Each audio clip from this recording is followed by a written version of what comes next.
In nomine Patris et Filii et Spiritus Sancti. Amém. Como é que é o nome mesmo do Papa? São Marcelo. Marcelo. Mais um ano só de pontificado, né? Logo, ainda, bem, ao fim realmente da grande perseguição do início do cristianismo. Então, deu o seu testemunho. Hoje, está tão difícil de dar testemunho. Estou apavorado. Ontem de noite ainda ouvindo um sacerdote, 20 e poucos minutos. Jovem, padre jovem, que fez um itinerário, bem, a busca da, tenho falado essa semana, né? A busca da verdade, né? A busca de Deus e da igreja. Olha, é tão importante isso. Vejam a resposta precisa que Pedro dá sobre a pergunta que Jesus lhes lança hoje. É a doutrina. É a doutrina. A doutrina que tem que ser correta, exata. É a nossa luta. É a luta que nós fazemos aqui também. Então, este padre contando de como seminarista, né, na diocese, assim como eu fui na minha diocese. Né? E fazia também outra coisa, não lembro bem, mas enfim também. Mas mostrou depois todo o itinerário de busca, como foi para os lefebrianos, né? Como depois saiu de lá e foi para aquilo que chamam de resistência, e tem várias resistências, tem várias. Cada um faz a sua, mais ou menos isso. Como tornou-se sede vacantista. Tornou-se sede vacantista. É daqueles que, desculpe o modo de eu dizer, mas matam a igreja desde João 23, para eles encerrou lá com Pio XII. Né? Vaticano II, nem pensar. Né? E a posição forte contra o modernismo, né? Que assola a igreja, o mundo. E agora se desculpando porque, enfim, e assim vai, o pobre jovem padre, agora assumindo uma outra nova posição. Daqui a pouquinho talvez tenha que assumir outra. Que coisa! Os pastores perdidos. Os pastores perdidos. Quem entende a igreja hoje? Quem sabe onde está Deus? Quem consegue ainda identificar a igreja una, santa, católica e apostólica? Né? Olha o nosso credo. Aqui está a dica, né, para identificá-la. Então, estão assim. Eu me dou por feliz, digo, porque, embora tendo que, no seminário, lutar, pelear para me identificar bem com a Santa Igreja. Né? Ali a gente era chamado de conservador. Nós éramos os conservadores, meia dúzia de seminaristas, nós éramos os conservadores. Né? E, em todo caso, sempre, o ponto nevrálgico está aí, realmente no Vaticano II. Né? No Vaticano, nós temos aí um vídeo que fala sobre o Vaticano II, explica, né? Sobretudo para os sede-vacantistas. Né? Então, é um problema grave, gravíssimo, o Concílio do Vaticano. Vejam, de não esquecer nunca isto, Bento XVI, na última palestra que fez aos sacerdotes da diocese de Roma, já depois de ter anunciado a sua renúncia, admirável ele entrando na aula Paulo VI, sem bengala, recusando a mão para descer e subir degraus. Senta-se diante de uma mesa onde tinha um papel que ele não precisou consultar. Fez uma bela palestra, concatenada, item depois de item. Defendendo o Vaticano II. Defendendo o Vaticano II. Esse é o tema da palestra. Defendendo o Vaticano II. Então, que coisa, né? Tão difícil para estes homens. Bom, imagina para Bento XVI, quão difícil não deve ser. Você, ele era recém-doutor em teologia. Recém tinha recebido a cátedra, né, na colônia, em Koln, né, na Alemanha. O seu cardeal arcebispo, Fritz, foi um dos homens cabeças do concílio. A cabeça do concílio. E justamente para ele, antes do concílio, pediu um esquema. E ele gostou, se apaixonou. Se apaixonou pelo esquema que Bento XVI lhe deu para o concílio.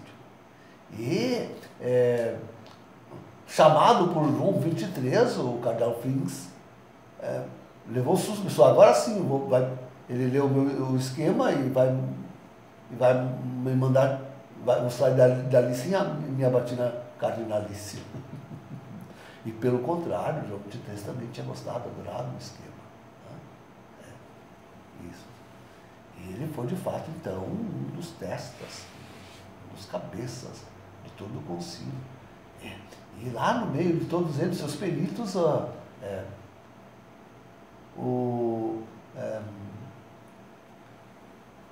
Ratzingerzinho, jovem, assim, maravilhado de estar no meio daqueles grandes teólogos, Hammer, Skillebeck, e não sei quem mais, enfim, toda aquela esqueira tremenda. Então, dificílimo para estes homens, que foram apaixonados e voltaram ainda mais apaixonados do concílio. Difícil convencer para eles que todo este mal que está na igreja encontra sua oficialidade no tremendo concílio do Vaticano II. Dificílimo. Bom, queridos, eu sempre digo, eu quando declarei-me vocacionado, já adulto, ia a Porto Alegre, só que do interior, ia a Porto Alegre uma vez por mês, eu acho que nós íamos. E do lado de lá da mesa sentava um seminarista, do lado de cá sentávamos nós, os vocacionados, e ele abria o concílio do Vaticano II, e sobre isso nos falava. Hora e pouco.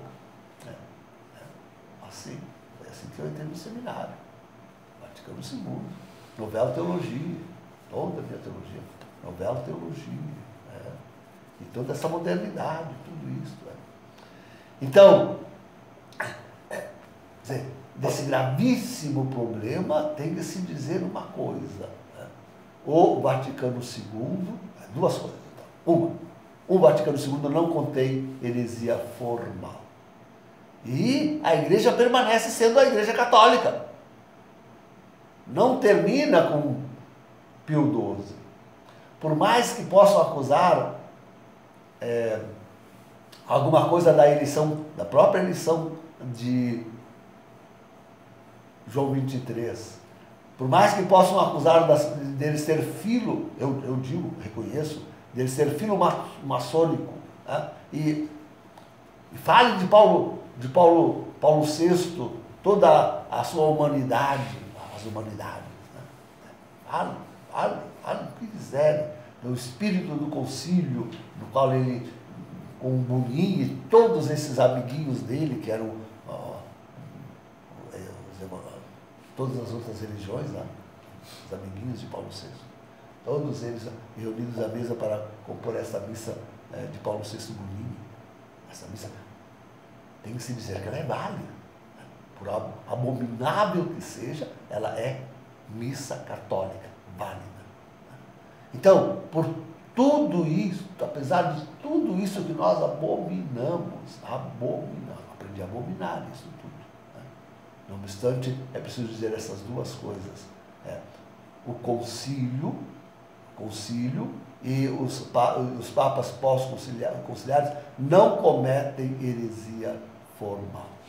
Não, por mais que tenhamos visto horrorizados, o grande João Paulo II beijando o Alcorão, recebendo o bênção de índio, o sinal de Shiva na testa,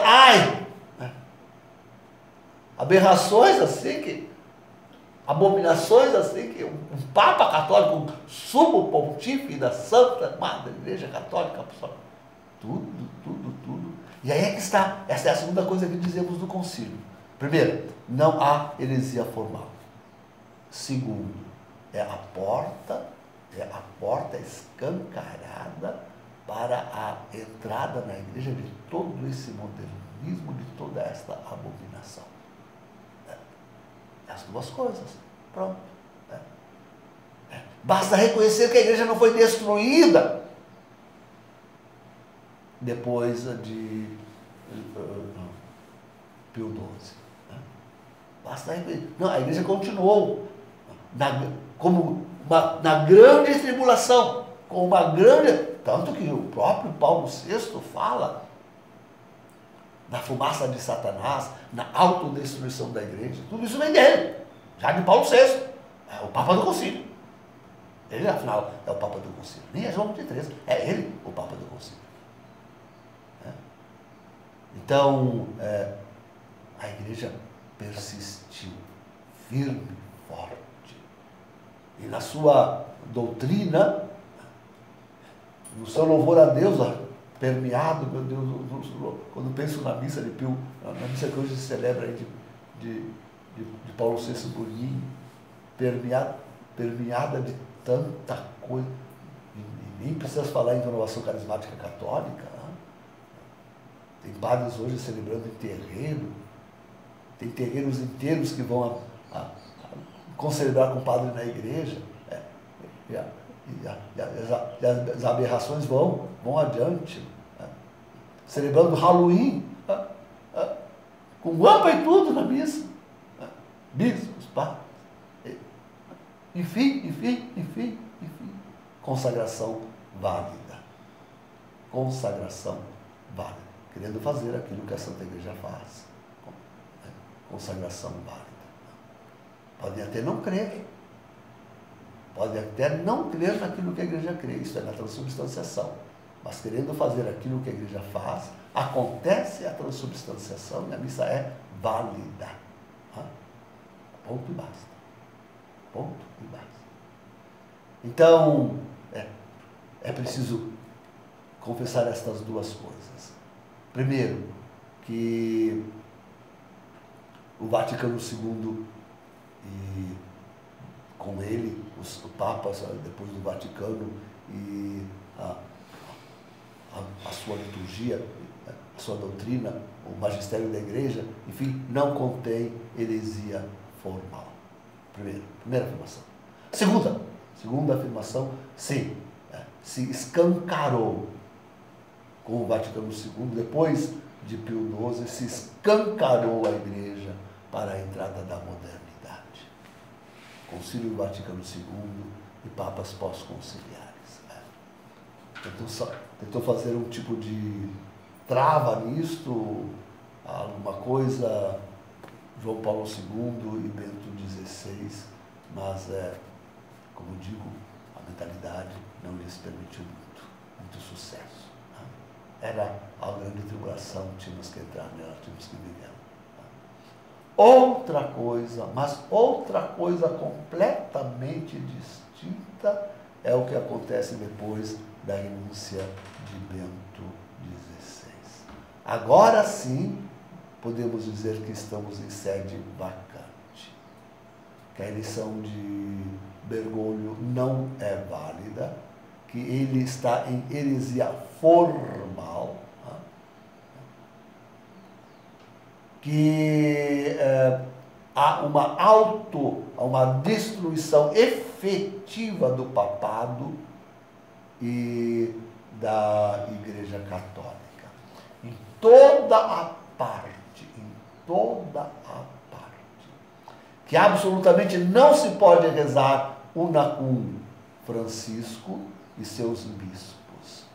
Não se pode rezar unacum Francisco e seus bispos. Não se pode. Não se pode rezar. Não se pode, pois, ir à missa e comungar. Unacum Francisco e seus bispos. E que a igreja já vive, a igreja como tal, reduzida já vive realmente tudo aquilo que do próprio catecismo da Igreja Católica está dito a seu respeito. E as Sagradas Escrituras informam.